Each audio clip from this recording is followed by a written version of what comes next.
The David Pakman Show at davidpakman.com.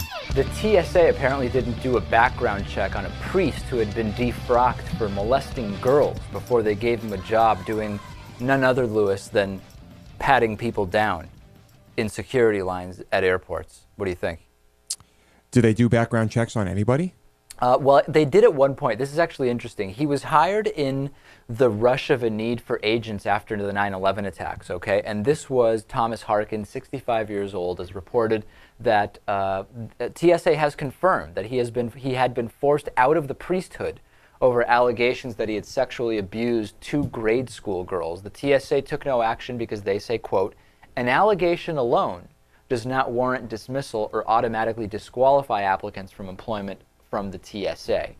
Now, this is kind of not really making sense because at the same time, this was part of the no background check hiring period around the 9/11 attack. So are they saying that the reason this got through is because they weren't doing background checks then?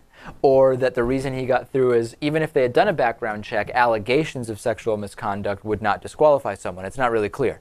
Yeah, it was just an allegation, so tough to say, but...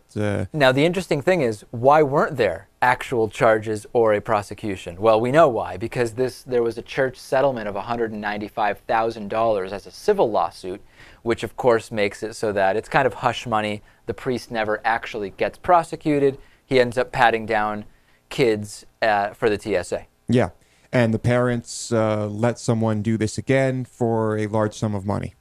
Basically, that's exactly what's going on. Pretty incredible. It's amazing. He's forced out of the priesthood. The church fires him. Someone with authority decides he's done something so heinous he can't be associated with a group that is widely known for covering up and tacitly endorsing this type of thing. He's not turned over to authorities. And then he gets hired by the TSA to pat kids down. It's amazing. Pretty disturbing.